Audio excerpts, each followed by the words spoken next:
When it comes to money, people in our society typically ask, how much do you make? Seldom do you hear the question, what is your net worth? The only people who talk this way is your rich uncle and the CEOs of the companies you work for. In these discussions, you may hear things like, Jim just sold his stock options, he's worth over $3 million. Paul's company just went public and now it's worth $8 million. Or Sue just sold her business and now she's worth $12 million. You never hear in these types of conversations that someone got a 3% raise at work, which barely fights inflation. And why do you never hear these types of comments?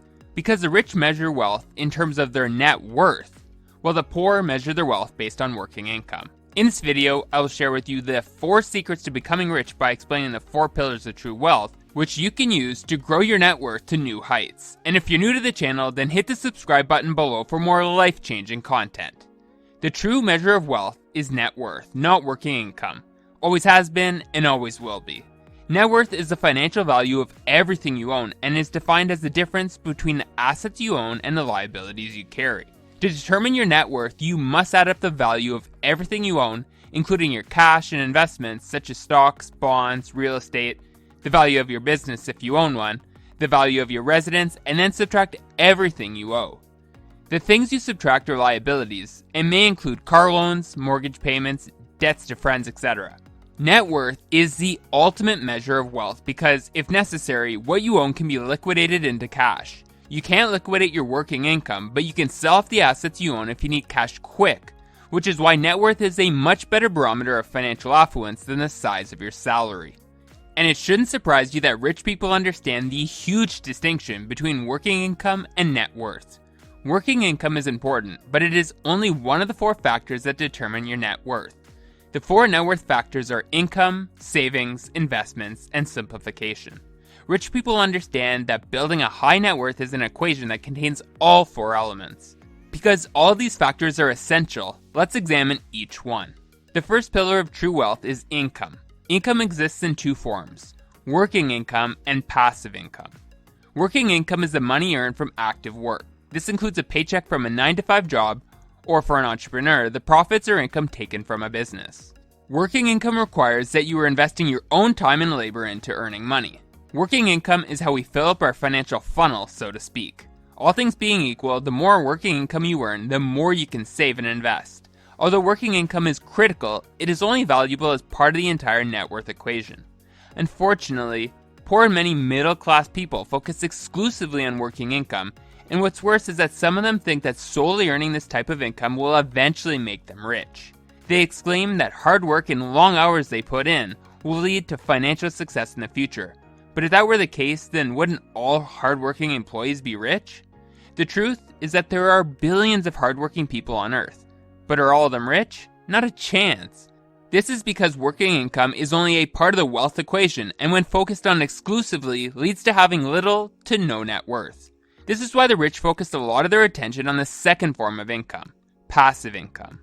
Passive income is money earned without you actively working. Like working income, it too fills up the financial funnel, which can be used for spending, saving, and investing. You see, rich people are financially free, meaning that they have the ability to live their desired lifestyle without having to work, which can only be achieved when your passive income earnings exceed your living expenses.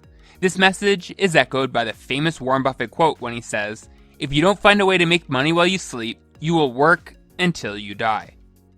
Now, the 2 main forms of passive income the rich focus on are investments and businesses. Passive income investments include things like stocks, bonds, T-bills, and mutual funds.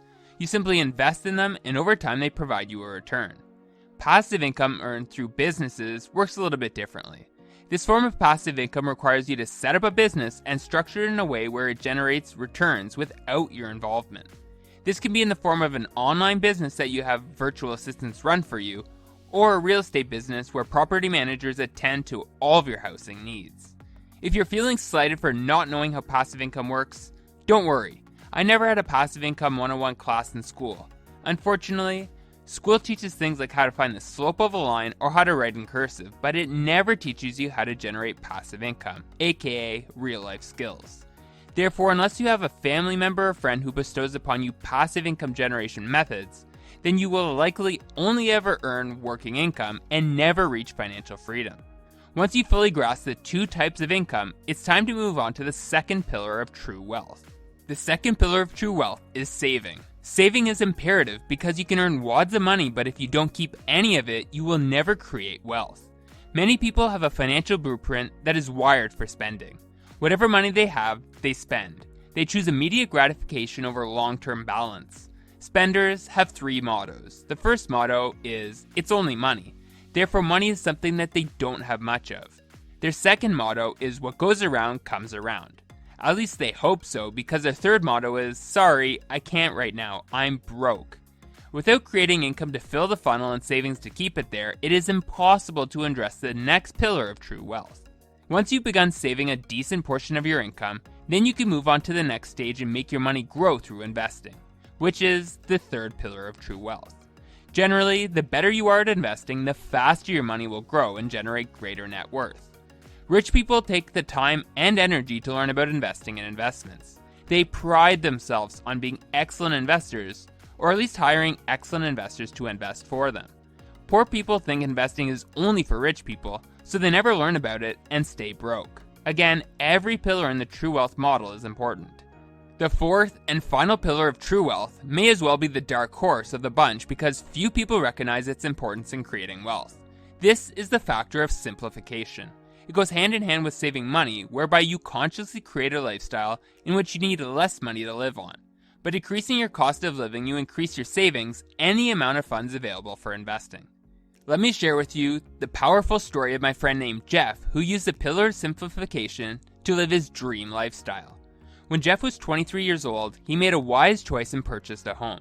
Jeff paid just under $300,000 for the house at the time, and within a decade, as the real estate market caught fire, was able to flip his house for $600,000, pocketing the original cost of the house in profit. With this massive inflow of cash, Jeff contemplated whether to buy a similar house or to use the $600,000 to buy the home of his dreams. Jeff began looking at different houses that would fit his vision of a dream home, but before buying, decided to consult his financial advisor, Steve.